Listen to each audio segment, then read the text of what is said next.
Welcome to another exciting episode of Musa N Show. Here is what we have today. Sanibonani, izolo ngomhla ka-20 kuJanuwari 2025, i-ANC uSecretary General we-ANC uFikile Mbalula bekane-media briefing lapho beka-update khona i-media ngey'nguquko ney'nhlelo abayihlelile kodwa ezisukela emhlanganweni ebebenawo. Wayeseke ezosethulela ukuthi yini ekukhulunywe ngayo kwangakhulunywana ngani neplan yabo ukusuka manje ukuya phambili.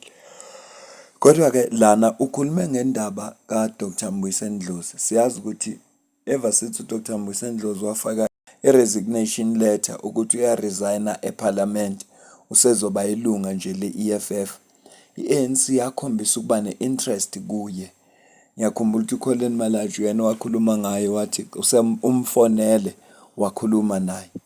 Indaba-ke ka-Dr. Mbuyiseni Ndlozi ikhulunywe kakhulu ngoba inama-speculations amaningi. Abanye babethi uya kumkhonto wesizwe, kodwa sekuqamile ukuthi i-ANC izimisele ngokuthi ifuna ukuthi abuyele kuyo, izimisele ngempela. Ngaphambi kwasingene kwinkulumo leshuwo uFikile Mbalula mayelana nodaba lika-Dr. Mbuyiseni Ndlozi, ngiyafisa kodwa ukuqala la kule nkulumo yakade nayo e-update ngey'nhlelo ezizokwenziwa, uthe awezukubabika amarali. Ngixakeke nje mangithi ngingena ku-X eyaziwa nge-Twitter ngibona nanka lama-post owabonayo akhombisa ukuthi kuzobe kunamarali ey'ndaweni ezehlukene. Ngaxaka ngathi i-ANC kazi yehlukene phakathi noma ba-announce ukuthi awezukubabika amarali emveni babe sebeyehlelile na. Asazi-ke sizozwa ngabo, kodwa nje njengoba ubona nawe la ku-screen sakho kulokuvela amarali ahlukene, khona yase-Gauteng, khona se-Limpopo, khona se-KZN. Lezi ndawo lezi ziba namarali, kodwa yena mayikhuluma nabezindaba uthe awezukubabika amarali. Nansi-ke le nkulumo kaFikile Mbalula lapho bekhuluma khona ngo-Dr. Mbuyiseni Ndlozi. Are we talking to him? I don't know. It is possible. It's only him and him only who will speak for himself. But I will not be shocked that the ANC can talk to him and probably because he's a good member of society, and in the realm of politics he's a good politician, and so why not talk to him? At the end of the day, it's him who can take a decision about his future. So when his party eject him like that, I mean, just kick somebody like Mbuyiseni out. It means, hey, Julius is powerful. He's overconfident of himself. I mean, Mbuyiseni he's not just a small boy.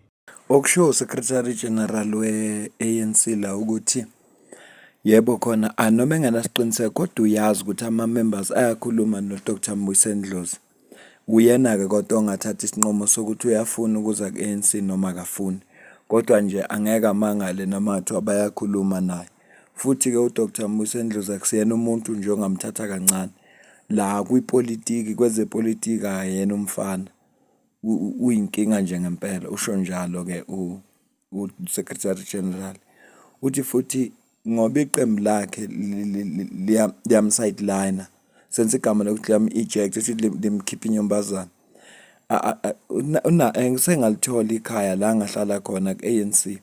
Usho njalo uSecretary General ngoba uDr. Mbuyiseni Ndlozi ngokusho kwakhe uthi uma uJulius ekwazi ukuxosha umuntu onjengo-Dr. Mbuyiseni Ndlozi, usho ukuthi uzibona esemkhulu ngempela ngenxa kodwa yokumazi-ke igalelo lakhe naseParliament. Ngakho-ke uthi isinqumo sika-Dr. Mbuyiseni Ndlozi, kodwa bona nje bayamhlonipha kakhulu, ingakho bethi uma esafuna ukuba ingxenye zepolitiki akeze ku-ANC, asiqhubeke naye. And all of that in politics. It's like in the ANC, if I dismiss Mahlengi, do you think I'm mad? I won't do it. You know that? I'll actually back her to stay if she were to think of jumping the ship. But if you are powerful, you are powerful. And then you think that Khalas Palesi can just be kicked out like that. So there's nothing wrong for ANC members and everyone to talk to Mbuyiseni. At the end is his choice. Because he has formally left the EFF. I don't know whether he has left the EFF. I don't know. But I know in Parliament. But if he leaves his party, why not talk to him? To join the ANC and contribute in the South African body politic of the country. So it's not the kind of guy who left because it looks like he was kicked out. He was shown that it's of no value to his party. So what? At the end of the day, if he decides to be a politician and want to remain in politics and pursue the agenda of transformation, liberation of our people, we in the ANC, we are open to that. He can come. It's a platform for all South Africans to come and participate. Ngiyagcizelela ukuthi ngoba kuyiphathi yakhe bayamsideline uyakuqonda futhi ukuthi uresignile eParliament noma eseseyilunga le-EFF kodwa akaliboni iphutha uma ngabe ama-members we-ANC ekhuluma no-Dr. Mbuyiseni Dlozi ngoba ukusideline kwakhe uxosha umuntu onjengoMbuyiseni Dlozi usho ukuthi usuke usumkhulu ngempela. Kodwa-ke ikhaya likhona uma esakholelwa ekuthenini kwe-liberation yabantu abamnyama nokwenza impilo ziguquke for abantu abamnyama akeze azojoyina i-ANC. Ngiyacabanga ukuthi into emenza ukuthi asho lamagama uSecretary General Fikile Mbalula ukuthi sizwile kwi-NPA indlela aphendula ngayo uCIC mabembuza ngoDr. Mbuyiseni Dlozi kanti nalast bekakwishow ka JJ Tabane, Professor JJ Tabane la athe khona akafune nokubuzwa ngoMbuyiseni Dlozi akayena ubaba wakhe.